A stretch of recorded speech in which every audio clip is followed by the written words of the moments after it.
Hello, welcome back to the channel. তো আজকের discussion হচ্ছে ফ্যাকরা নামে একটা ওয়েব সিরিজ যেটা ওটিটি প্ল্যাটফর্ম বঙ্গতে রিলিজ পাবে 8ই মে, সেটা নিয়ে।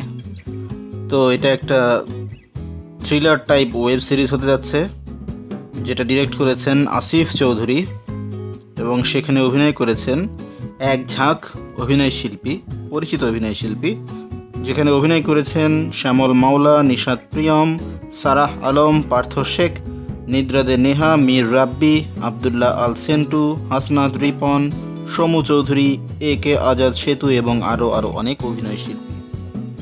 ক্যাস্টিং কিন্তু অনেক হাই ভোল্টেজ।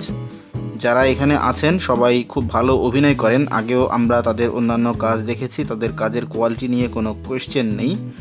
এখন দেখা যাক ডিরেক্টর কতটুকু ভালোভাবে এক্সিকিউট করতে পেরেছেন, তার উপরই ডিপেন্ড করছে যে সিরিজটা কেমন হবে। তো এই সিরিজটা মূলত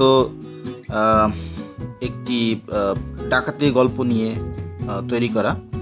যেমন গল্পের যে সামারি আমরা পেয়েছি যে একদল যুবক প্রিয়জনকে বাঁচাতে ডাকাতি করতে গিয়ে অনিচ্ছাকৃতভাবে একজনকে মেরে ফেলে বা একটা মৃত্যু হয়। তো নিহত ব্যক্তির যে স্বামী, সে আবার প্রতিশোধ নেয়ার জন্য উঠে পড়ে লাগে।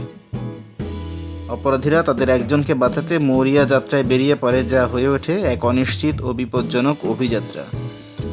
সো এটা একটা সাসপেন্স, ইমোশন এবং টুইস্টে ভরপুর একটা ওয়েব সিরিজ হতে যাচ্ছে অ্যাজ পার বঙ্গ প্ল্যাটফর্ম। এখন দেখা যাক কতটুকু এক্সিকিউট করতে পারে। আমরা ট্রেলারটা দেখেছিলাম, ওখানে কিন্তু দেখে মনে হয়েছে যে একটা ভালো ওয়েব সিরিজ হতে পারে, পটেনশিয়ালিটি এর মধ্যে আছে। এখন ট্রেলার ভালো হলেই যে ওয়েব সিরিজ ভালো হবে তা তো না, সেটাই হচ্ছে দেখার বিষয় যে মেকাররা এটা কিভাবে এক্সিকিউট করেছে এবং কিভাবে অডিয়েন্সের সামনে প্রেজেন্ট করছে। তবে এর মধ্যে পটেনশিয়ালিটি আছে। আমি তো স্পেশালি বলবো শ্যামল মাওলা আছেন, খুবই ভালো অভিনেতা। পার্থ তিনিও ভালো অভিনয় করেন। মীর রাব্বি তিনিও কিন্তু খুব ভালো অভিনেতা। আর সেন্টু তো আছেই। তো কেন্দ্রীয় এবং কেন্দ্রের আশেপাশে যে চরিত্রগুলো আছে তারা কিন্তু হিস্টোরিক্যালি ভালো আর্টিস্ট। সো এইখানে এই পটেনশিয়ালিটি থেকে যায় যে সিরিজটা ভালো হওয়ার সুযোগ আছে। তো এটা রিলিজ পাবে, যেটা বলেছি আগেই, 8ই মেতে বঙ্গর ওটিটি প্ল্যাটফর্মে। আপনারা সেখান থেকে দেখে নিতে পারেন। সো এই ওয়েব সিরিজটি প্রডিউস করেছেন হাসান জুয়েল।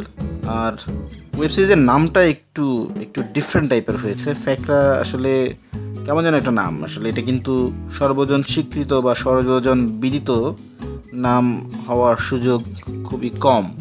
নামটা আর একটু ডিফারেন্ট কোনো নাম দিতে পারতো ফ্যাকরা। হ্যাঁ, যে শুনলে বোঝা যায় যে কোনো একটা গ্যারাকলে একদল লোক হয়তো পড়ে গেছে সিরিজের মধ্যে, যে কারণে তারা এই নামটা চুজ করেছে। বাট এর চেয়ে বেটার কোনো নাম চুজ করা যেত। তো আপনারা ট্রেলার দেখে নিতে পারেন। ট্রেলারটা আমরা ডেসক্রিপশন বক্সে দিয়ে দিয়েছি। আর ভিডিও আপনাদের কেমন লেগেছে সেটা আমাদেরকে কমেন্ট সেকশনে জানাবেন। আমাদের চ্যানেলে যদি নতুন হয়ে থাকেন অবশ্যই সাবস্ক্রাইব করবেন। ভিডিও ভালো লাগলে লাইক করবেন, শেয়ার করবেন। কথা হবে অন্য কোনো ভিডিওতে। সেই পর্যন্ত দেখতে থাকুন বঙ্গর ওয়েব সিরিজ ফ্যাকরা।